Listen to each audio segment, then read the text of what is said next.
예, 안녕하십니까. 석동현 변호사입니다. 오늘은 지금 이 시간 현재 영장 심사가 진행되고 있는 양승태 직전 대법원장과 박병대 대법관에 대한 이 구속영장 청구와 관련해서 좀 말씀을 좀 드리려고 합니다. 참으로 사법부에 수장까지 지내신 분을 이와 같이 어떤 현행범도 아니고 개인의 부도덕하거나 파렴치한 그러한 범죄도 아니요, 독직범죄도 아닌 그야말로 애매모호한 그러한 혐의를 가지고 이렇게 형사 사법 처리를 하겠다고 하는 이 현실에 대해서 우선 법조인의 한 사람으로서 상당히 참담한 마음을 금할 수가 없습니다. 검찰이 지난 7개월 동안 무려 100명에 가까운 판사들을 사사치 조사를 해서 양승태 직전 대법원장에게 씌운 제목은 뭐 뇌물수수라든지 공금 횡령이라든지 또 허위 공문서 작성이라 할지 이러한 직무범죄도 아니고 또 개인적인 어떠한 그 부도덕 파렴치한 범죄도 아닙니다. 재직기간 중에 법원의 수장으로서 법원에서 행해진 중요한 사건 재판, 또 사법부의 오랜 수건사항인 상고법원 신설 문제, 또 판사들의 인사관리 등 대법원장의 업무 수행 전반을 문제를 삼고 있습니다. 그 조사 대상이 실로 광범위하고 또 이분에게 적용한 죄명이 직권남용입니다. 이 직권남용죄가 되기 위한 소위 직무의 범위는 어디까지이냐, 또 어떤 것이 소위 남용이냐, 어떤 선을 넘어선 남용이 될 것이냐 하는 부분에 대해서 굉장히 논란이 많을 수밖에 없습니다. 그것을 가지고 당연히 대법원장 입장에서는 다툼이 있을 것입니다. 동의할 수 없는 부분, 수사기관의 설정한 그 관점과 그 잣대에 당연히 동의할 수 없을 것입니다. 그것을 또한 부인한다는 이유로, 혐의를 부인한다는 그런 이유를 언론에 흘리고 공표함으로써 마치 어떤 잘못이 있는데도 이것을 이렇게 부인하고 잡아떼는 일반 잡범들의 그러한 부인 사례와 이렇게 유사하게 느끼게 만들므로써 마치 그것이 구속의 필요성의 한 부분이냐 이렇게 얘기하는 그런 언론 보도도 많습니다. 참 안타까운 일입니다.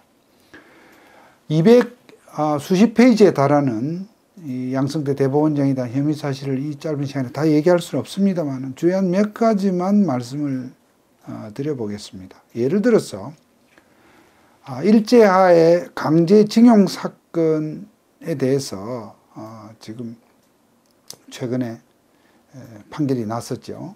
그러니까 개인의 어떤 그 배상 청구권을 인정하는 취지로 저는 합의체 판결이 났습니다만 그러한 합의체에 회부해서 논의한다는 사실을 예를 들어서 우리나라의 유명한 어떤 그 로펌의 변호사에게 누설했다 이런 내용도 나온다고 합니다.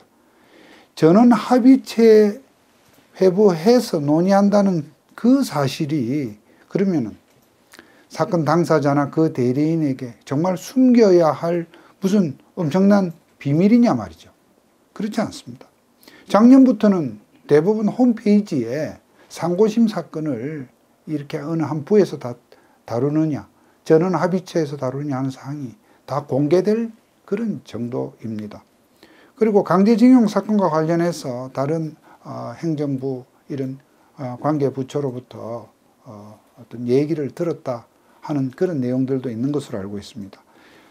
정말로 중요한 정책적으로나 사회적으로 어떤 영향을 미칠 수 있는 그런 사안에 대해서 재판 과정에서 이 강제징용 사건의 경우로 예를 들자면 이건 외교적으로 얼마나 민감한 사안입니까? 국격과도 관련된 사안인데요. 이런 사안들에 대해서 외부의 얘기를 듣는 것, 이걸 가지고 또 뭐 재판 거래다 이렇게도 문제를 삼고 있습니다. 한편 또 한 가지로 비위법관 징계 대상자 명단에 사인을 해서 블랙리스트를 작성했다 하는 그런 내용도 있는 것 같습니다. 이거는 그 법원 내 판사들 가운데 어떠한 법원 내에도 나름대로의 조직을 운영하는 원리가 있을 것입니다. 인사 원리가 있을 것입니다. 우리가 사법부의 독립, 재판의 독립이라고 하는 그 신성한 가치도 있지만은 그렇다고 해서 판사들이 재판 외적으로 하는 모든 어떤 그 행위들이 아무런 기준과 잣대 없이 그냥 방임될 수는 없을 것입니다. 그러한 관점에서 법원의 수장이고 기관장인 대법원장께서 그 징계 대상자 명단에 실제 사인을 했는지 저는 모릅니다만은 그렇다 할지라도 그것은 인사권자의 당연한 직무 수행이다 이렇게 저는 봅니다. 또 헌법재판소의 비밀을 빼오고 통진당 사건 재판에 헌재 기능을 축소시키는 방향으로 하급심 재판에 개입했다. 이런 혐의도 있는 것 같습니다.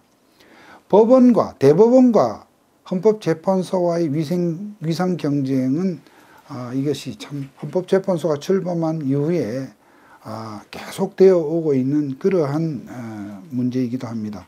대법원은 대법원 나름대로 헌법재판소에 예속되지 않고 독립적으로 독자적으로 재판을 이렇게 하기 위해서 여러 가지 자위적인 조치를 취하기도 하는데요. 이것은 입법으로 해결할 일이고요. 이러한 관점에서 어떤 대법원장이 법원 시각에서의 자위적 조치를 취했다고 해서 이것을 형식 논리로 범죄로 취급한다고 하는 것은 어불성설입니다. 이처럼 제가 지금 말씀 한 세 가지 드렸습니다만 이것이 그렇게 단순한 문제가 아닙니다.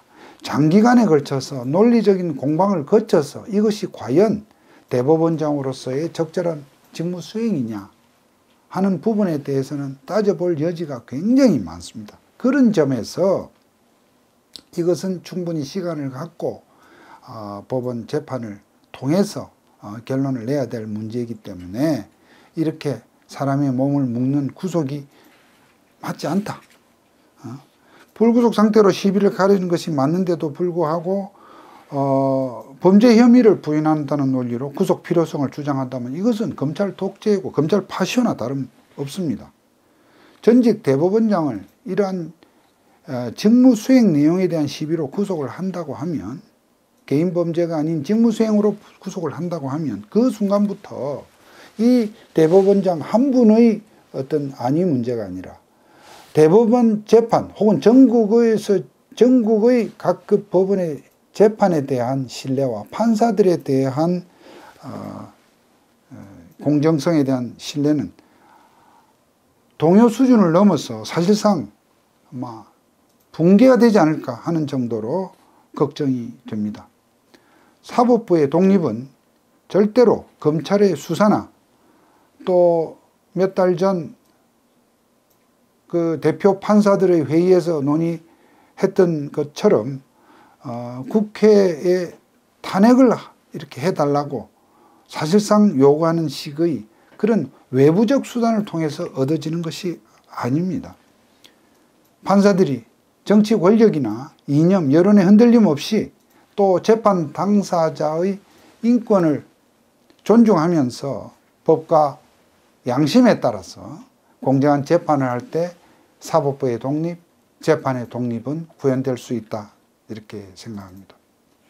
직전의 대법원장을 구속하겠다고 하는 것은 그 예하에 근무했던 판사들의 판사들에 대한 핍박이고 모욕이다.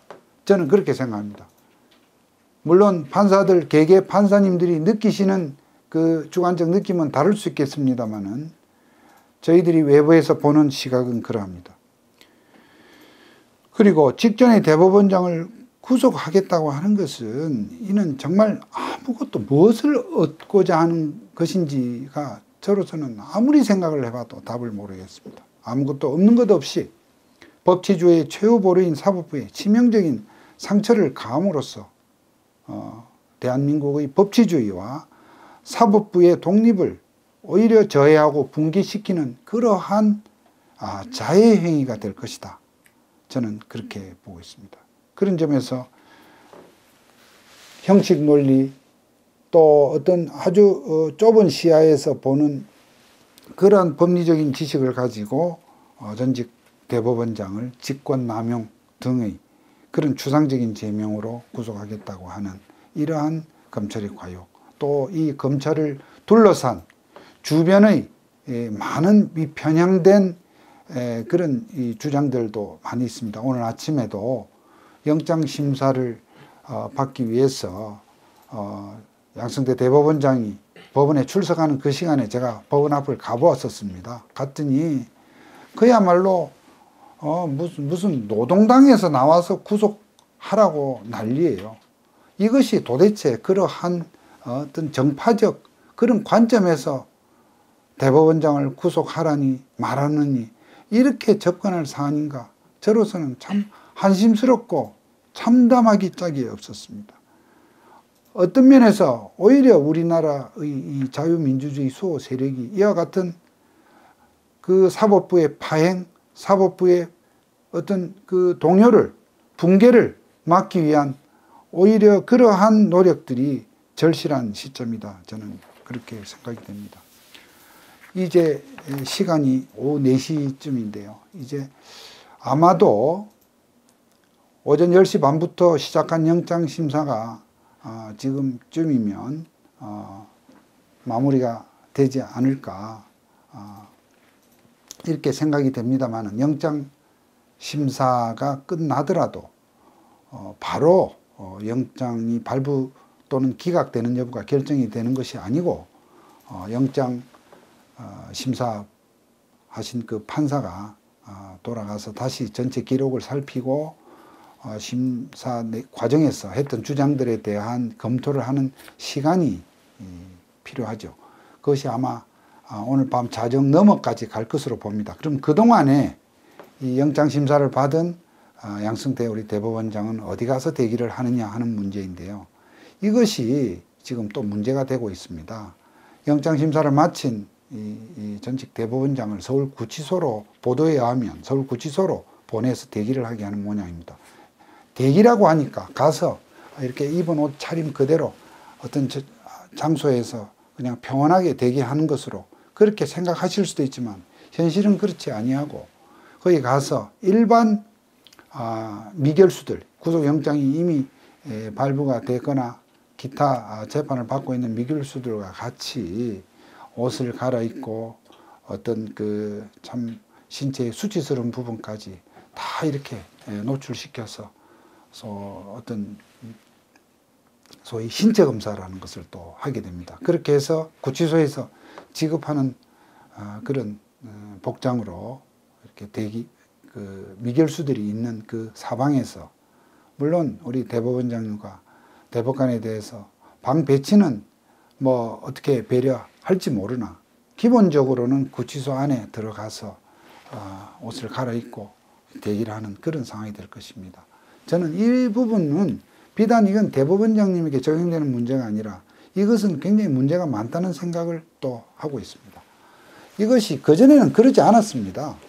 저도 검사로서 뭐 30년 가까이 일을 했지만 저희들이 근무할 때만 해도 직접 구속하는 경우에는 영장이 발부될 때까지 검사실에서 함께 있는 경우가 대부분이었고 혹 어떤 사정이 있을 경우에는 인근 경찰서 유치장에서 대기를 하게 했습니다. 그럴 때도 본인이 입고 왔던 복장 당연히 그대로 대기를 해서 나중에 발부나 기각되는 거에 따라서 이렇게 그 다음 단계로 갔는데요. 지금은 소위 영장도 아직 발부가 안 된 상태에서 그와 같이 구치소에 참 들어가서 외진 곳에 있는 구치소로 가서 미결소와 똑같은 취급을 한다고 하는 것은 이것은 대단히 후진적이고 비인권적이라고도 할 수 있습니다. 밤 12시가 넘어서 영장이 또 기각돼도요. 그게 이 검찰 청사처럼 교통이 이렇게 대중교통이 편한 곳에 있는 것이 아니라 되게 외진 곳에 있지 않습니까? 외진 곳 거기서 밤 12시 넘어서 석방이 된다 하더라도 귀가가 참 어려운 그런 상황들이며 여러 가지가 참 너무나 검찰 편의주의적이라는 점에서 이 부분 또한 이번 일을 계기로 한번 우리 사회에서 공론화될 필요가 있다 이렇게 생각합니다. 아무쪼록 오늘 이 영장심사에서 이 영장심사는 곧 유무죄를 바로 가리는 본안 재판은 아닙니다. 그런 점에서도 이 구속까지 해서 재판할 필요가 있는지 여부를 가지고 우리 영장심사 법관이 정말로 현명하게 판단을 내려주기를 기대해 봅니다. 감사합니다.